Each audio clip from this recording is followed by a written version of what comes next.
And we're live, coming from a beautiful day. The sun is shining, there's a nice cool breeze outside, and Felix is still staring at me, only now his loving gaze seems to turn to hatred, because he bit me earlier. Moving on, we're going to pick up again today with the Islamic conquest. So we left off in our last podcast talking about the Quran, talking about the spread of Islam, talking about the separation of the Sunni and the Shiite, and finally moving on to the start of the Umayyad Caliphate. So let's pick up and move on. Muslims had a strong army centered on a powerful cavalry, which is one of the reasons why they were able to expand so easily. And the conquest began outside Arabia in the 7th century. The first wave of conquest, Syria, Egypt, and the Sassanid Empire were taken over.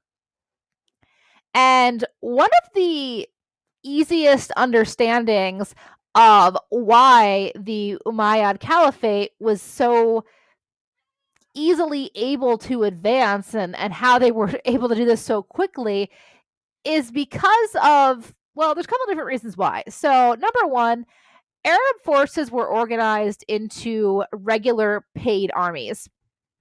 And two, these armies lived in military camps that were actually set up where soldiers would live, where they would work.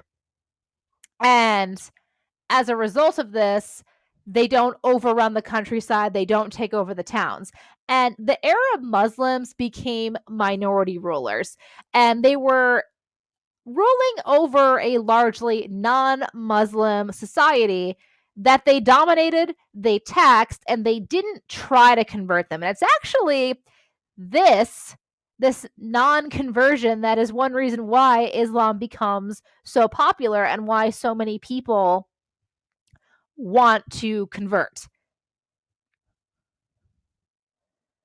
So if you take a look at the map, this is also in your textbook. Again, it's sort of a repeat of what you saw earlier. By 642, Egypt was conquered, and by 650, North Africa and the Sasanian Empire had been conquered. So moving along, the Umayyad Caliphates from 661 to 750. The Umayyads built their capital at Damascus. And while in Damascus, they built the Great Mosque over a Christian church that had relics of John the Baptist inside. And the Umayyad continued the conquest of North Africa. And North Africa is divided into two regions, wow. Specifically Egypt to the east. And by the 10th century, the Muslims had become the majority in Egypt. In the late 7th and early 8th centuries, Islamic forces also took over Tunisia, Spain, Algeria, Morocco, and Sind. And the Umayyads ruled an Arab empire, but not a Muslim empire.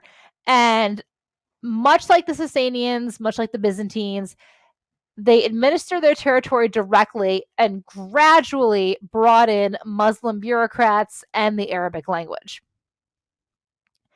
However, rebellions overthrew the Umayyads between 744 and 750. One branch of the family remained in power in Spain. This is why I told you guys, pay attention to Spain, the Iberian Peninsula. Alhambra, up here, is a beautiful palace with courtyards and plumbing, and it was completed in 1250 or 1238.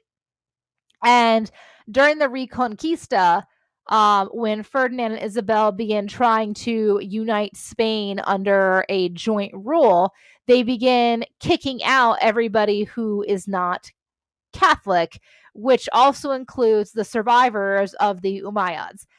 And obviously, as you've heard me say before in class, they do win, they are successful, because this is where Catherine of Aragon is raised for the majority of her childhood. Upon the fall of the Umayyads, the family of Abbas, who was actually an uncle of Muhammad, took over and established the Abbasid Caliphate, aka the Abbasid dynasty. And they actually hold the caliphate until 1258. They provided renewed religious leadership, which they combined with a style of rulership and royal ceremony derived from the Sassanids.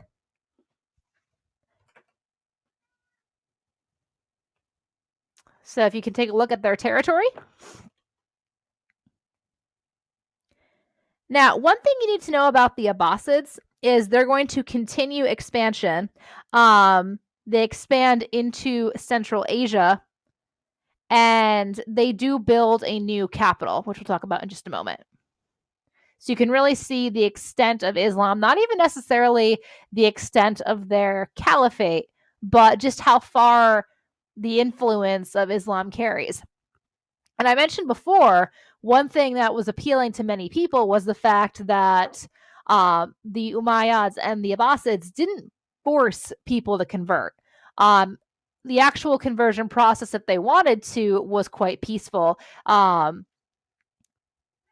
Basically, if you were a non-Muslim living in this region, there was a special tax, special garments, but nobody forced you to convert. And because Islam can be absorbed by other cultures and cultural practices can be worked into Islam, it is very appealing to many people who are living in Africa. Hence, notice the influence. So we're moving on. Baghdad, the city of learning. This is where the new capital was built by the second Abbasid Caliph Mansur. And the whole city was set up to patronize scholars and translators. And it really became the city of learning.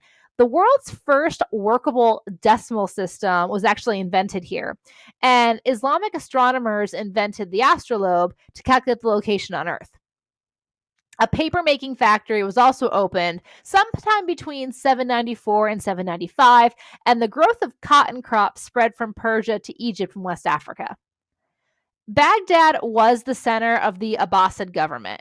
In the 8th century, only about 8% of the people living under the Abbasid rule were Muslims, and the Caliph established a judicial system throughout the empire.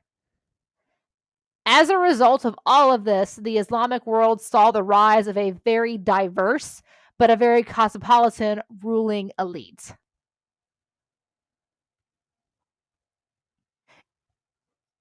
Political fragmentation. So the Abbasid power began to decline in the second half of the 9th century, and it's the reason that pretty much every other empire we've talked about has fallen. They found it very difficult to maintain control over their territory. Difficulty in transportation and communication. The provincial populations were dissatisfied with the local governors, especially since the political and economic system is centered in Baghdad. That makes them very far away from the political action. And in the 9th century, local revolts carved out of the Abbasid realm into smaller Muslim states refused to pay taxes or homage to the caliphs in Baghdad. There was also an uprising of the Turkish slave soldiers or slave troops known as the Mamluks. They weren't being paid, and as a result, they overthrew the caliph where they were living. And Baghdad itself was conquered by the Seljuk Turks in 1055. And at that point, the empire broke into 4 small but still Muslim regions. So, a couple of things I do want to talk about before we move on. One of the things under the Abbasids was the Sasanian tradition of royal privilege, and some groups were more honored and more respected than others. But for the most part, Islamic society was very egalitarian, it was very equal. Law and dogma. Under Islamic law, also called Sharia, which evolved over time in response to the Muslim community's need for a legal system. And the most important source of law was the traditions of the Prophet, as revealed in the reports, also called the Hadiths, about his words or deeds. Specialists on Islamic law collected and edited tens of thousands of these, discarding the ones that seemed to be superfluous and publishing the ones that really seemed to fit what they needed. And Sharia developed over centuries, held that all Muslims shared the same moral values. And how much people followed the tenets of Islam varied from person to person. But now there was actually a documented source and collected of Islamic law that people could turn to. Converts, cities, and society. Conversion and urbanization were related. So I mentioned before about conversion to Islam. It was never forced, but why people seem to turn to Islam. During the period, converts to Islam needed to learn about the new religion. And obviously, the best way to do so is to move to a city where there are plenty of other Muslims to work with, to educate them. And these very wealthy and quickly expanding urban areas were hot spots for trade. And under Islam, merchants were very respected, especially within the Abbasid culture, which is one of the many reasons why Baghdad became such a very diverse area. Long distance trade all ends in Baghdad. Another reason that new converts moved to cities is they were discriminated against in their native rural villages where non Muslims tended to live. Another reason for conversion, Muslims cannot enslave a fellow Muslim. So this would also increase conversion. And once people converted, whether out of curiosity, wanting freedom, they tended to find that they really liked it because of the egalitarian views. Another reason why many women liked Islam is because they had a number of rights under Islamic law that they didn't have. Under the Abbasids, women were veiled and secluded as they had been previously, not only in the Sasanian Empire, but also in the Byzantine Empire. And the Byzantines did lose quite a bit of territory to the Abbasids. Women could be influential in the family, but only slave women could appear in public or have a public role in society. However, rights that women had under Islamic law included the right to inherit and own property and to retain it in marriage. That's a big deal. They had the right to divorce and remarry. Also a big deal. They didn't need anyone's permission to do so. They were able to testify in court to a degree. It usually took two women maintaining the same truth to have it count, but they're actually able to do it.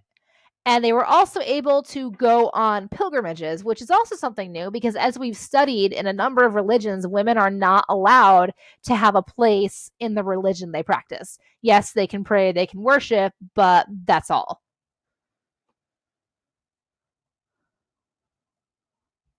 All right. So, wrapping it up, when we're talking about regional centers, make sure you know about Baghdad. Make sure that you are familiar with the spread of Islam, how it works, why people converted. Make sure you remember that forced conversion was not an issue at all.